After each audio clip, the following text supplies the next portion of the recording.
प्रभु यीशु मसीह की स्तुति हो। प्रभु यीशु मसीह के नए नियम द्वारा रक्षा के व्हाट्सएप ग्रुप में एक बार और मेरे साथ जुड़ने के लिए मैं आप सबका धन्यवाद देता हूं। आप सबको प्रभु का आशीष मिलता रहे, प्रभु के वचनों द्वारा ऐसी हमारी प्रार्थना है। इस समय इस ग्रुप के सभी एडमिन भाइयों का भी मैं धन्यवाद करता हूं कि एक और बार मुझे ऐसा अवसर प्रदान किया गया। इस हफ्ते मुझे आपको बताने के लिए एक बहुत अच्छा समाचार है। पहले हम दो भाई जो हमारे परिवार में प्रभु के साथ में प्रभु के नाम पर बपतिस्मा लेकर प्रभु के परिवार में जुड़े, लेकिन कल एक बहुत ही अनुग्रह वाला दिन था जिस दिन हमारे माता पिता भी हमारे साथ में इस परिवार में, प्रभु के परिवार में, प्रभु के संतान बनकर जुड़ गए। कल उन्होंने भी निश्चय किया और उनको प्रभु यीशु मसीह का बपतिस्मा लेने का अवसर प्रभु ने प्रदान किया। तो बहुत ही अनुग्रह मैं समझता हूँ कि मेरे माता पिता जड़ में होने के अलावा अब आत्मा में वो हमारे भाई बहन बन गए हैं और प्रभु के एक ही परिवार में हम सब जुड़ गए हैं। ये समाचार सुनाने में मुझे बहुत ही खुशी है और मैं आप सबसे विनती करता हूँ कि आप हमें अपने प्रार्थना में याद रखें। आज के हमारे चिंता के लिए विषय है सीधे मार्ग को टेढ़ा करने वाला। यशायाह की पुस्तक 40वां अध्याय उसके 3 वाक्य से हम पढ़ते हैं। किसी की पुकार सुनाई देती है, जंगल में यहोवा का मार्ग सुधारो, हमारे परमेश्वर के लिए अराबा में एक राजमार्ग चौरस करो। हर एक तराई भर दी जाए और हर एक पहाड़ और पहाड़ी गिरा दी जाए। जो टेढ़ा है वह सीधा और जो ऊंचा है नीचा है वह चौरस किया जाए। तब यहोवा का तेज प्रकट होगा और सब प्राणी उसको एक संग देखेंगे, क्योंकि यहोवा ने आप ही ऐसा कहा है। इस अध्याय में हमको देखने को मिलता है कि ये जो जंगल से जो पुकार सुनाई देती है और जो जंगल से आने वाले की पुकार सुनाई देती है, वह यह कहता है कि यहोवा अपने तेज को प्रकट करेगा यरूशलेम में और सब प्राणी उसको देखेंगे। वो उसको देखेंगे, यहोवा परमेश्वर को देखेंगे, वो किसी और को नहीं देखेंगे। और इसके लिए अपने मार्ग को अब सीधा करो मार्ग को, ताकि तुम यहोवा को देखो और यहोवा की तरफ दृष्टि करो और यहोवा को देखकर उसके मार्ग पर चलो। यह हमें बताया गया है कि यह होगा किधर? यरूशलेम में होगा। ओ हाँ, यरूशलेम में ही यह होगा, यह प्रभु हमें बताते हैं। प्रभु ने यह भविष्यवाणी करीब 600-700 साल पहले यशायाह द्वारा की थी कि यरूशलेम में यहोवा प्रकट होंगे और हर प्राणी उनके तेज को देख सकेंगे। यूहन्ना एक ऐसा व्यक्ति था जिसको प्रभु ने इस काम के लिए तैयार किया। यूहन्ना एलिसबेथ नामक एक स्त्री के गर्भ से पैदा हुआ और वह भी अद्भुत तरीके से इस दुनिया में आया। उसकी माँ भी एक स्त्री थी, ऐसी स्त्री थी जिसको संतान नहीं हो सकता था, लेकिन प्रभु के आशीष के द्वारा वह संतान पैदा हुआ। पर यह संतान अनोखी संतान थी। वहां जाकर जंगल में जाकर रहने लगा और वहां टिड्डे और शहद अकेले खाकर वो जीवन व्यतीत करता था। लेकिन जब उसका समय पूर्ण हुआ और जब उसने अपना काम करना था, वो जंगल से यरूशलेम में आया और यरूशलेम में प्रभु का रास्ता सीधा करने का काम, प्रभु को दिखाने का काम कि कौन है यहोवा प्रभु, वहां दिखाने का काम करने के लिए वह यरूशलेम में आया।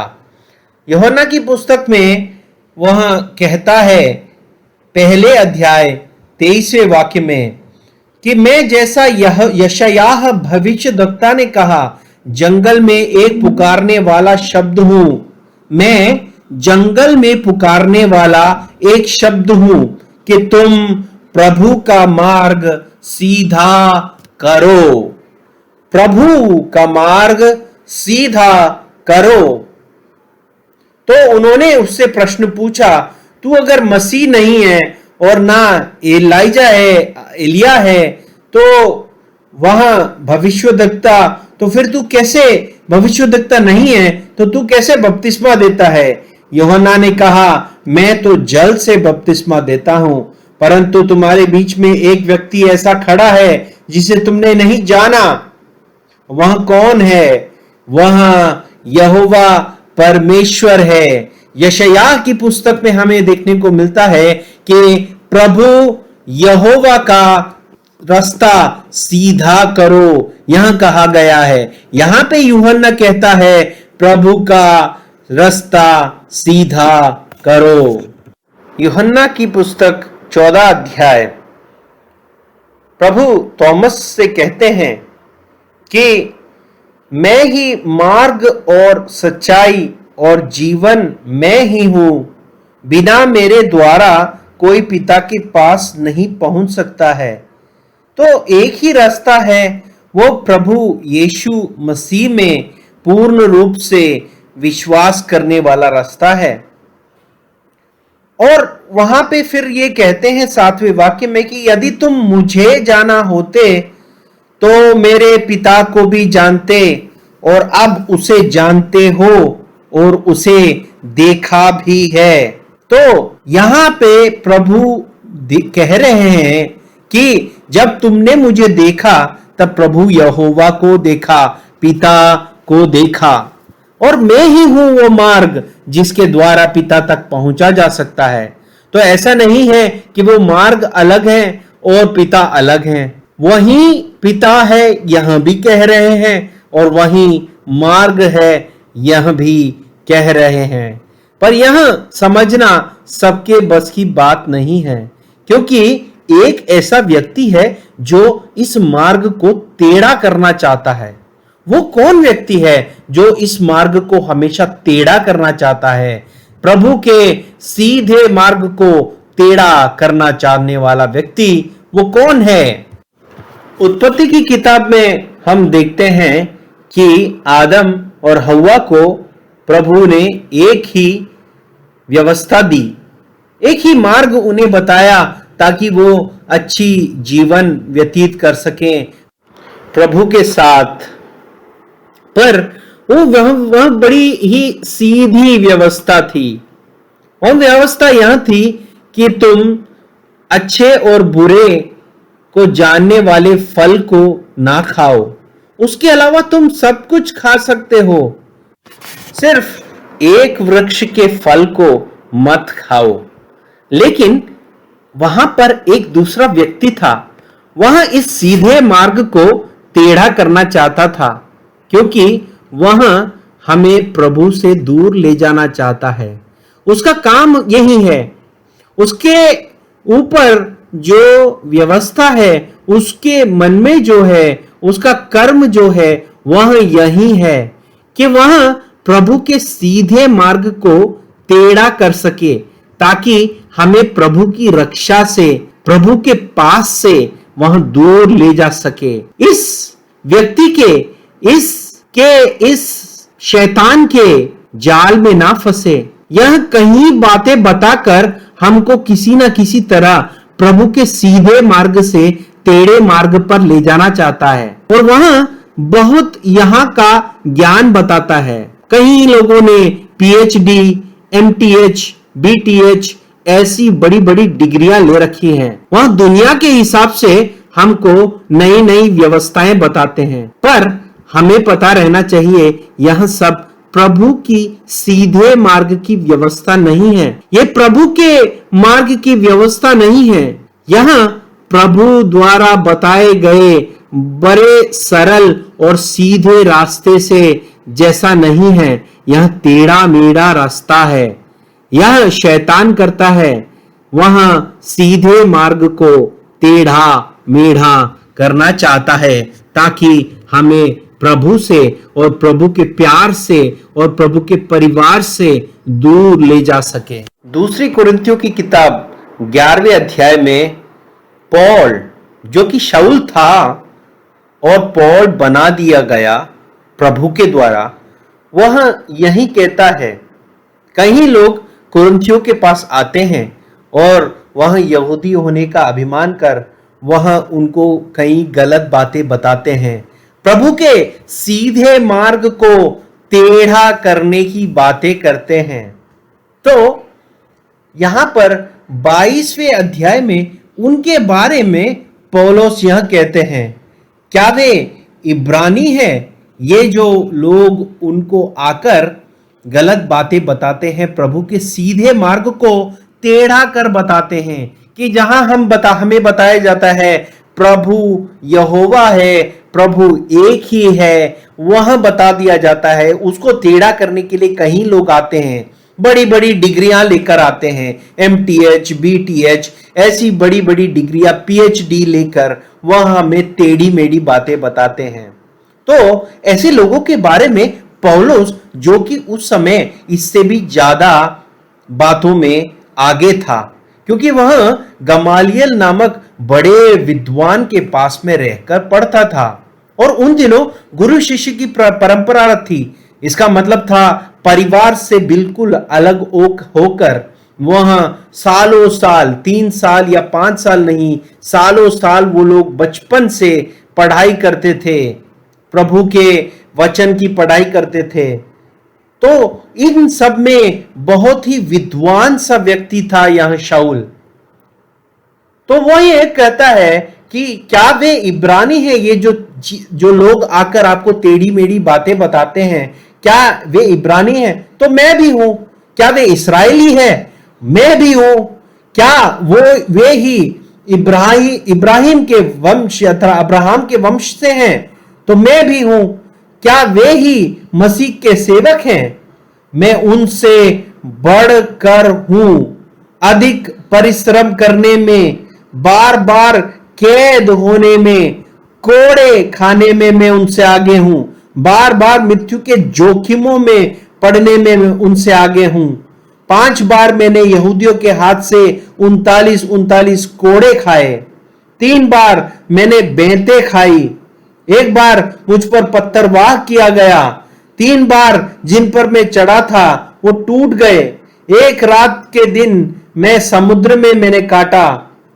मैं बार बार यात्राओं और नदियों के जोखिम में, डाकुओं के जोखिम में और जाति वालों के जोखिम में और अन्य जातियों के जोखिम में, नगरों के जोखिम में, जंगल के जोखिम में, समुद्र के जोखिम में, झूठे भाइयों के जोखिमों में, परिश्रम और कष्ट में, बार बार जागते रहने में, भूख प्यास में, बार बार उपवास करने में और कहीं जगह जाड़े में बाहर रहने में और ऐसी ऐसी बातें जिनका वर्णन भी नहीं कर सकता, ऐसी बातों में मैं आगे हूं और मैं अपनी बड़ाई कर सकता हूं।